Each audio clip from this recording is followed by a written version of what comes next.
Frustrated business owners on Auckland's North Shore are worried that a major slip that swallowed a piece of machinery could be coming for their buildings next. In October, part of the car park on Rawene Road in Birkenhead collapsed down a valley. And on Tuesday, another section gave way. Jessie Chang reports.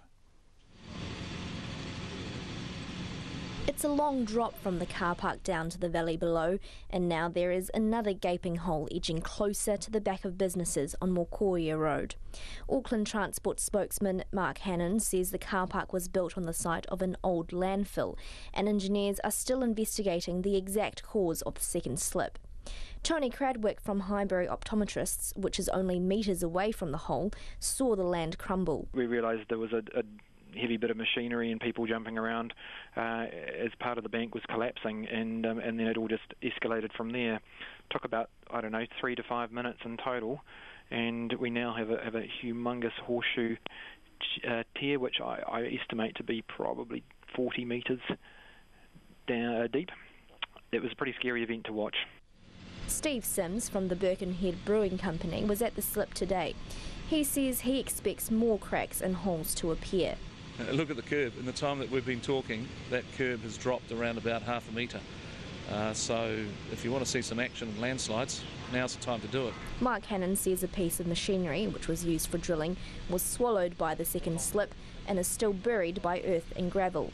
He says it was being used as part of the stabilisation work being done in the area, which will be paused for at least a week.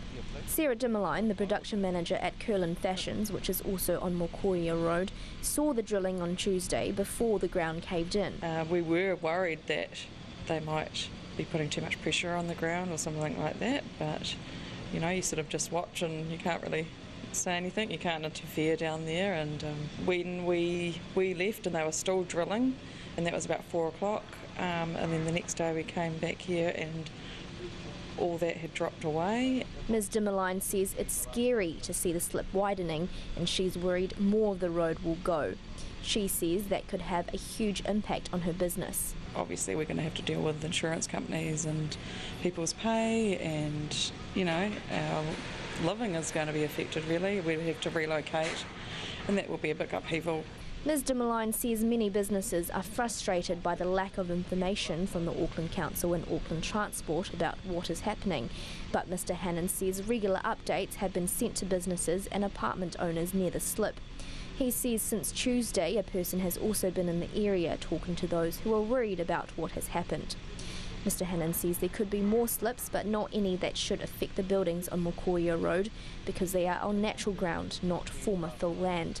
He says Auckland Council building inspectors are continuing to monitor the site. For Checkpoint, call Jessie Chang.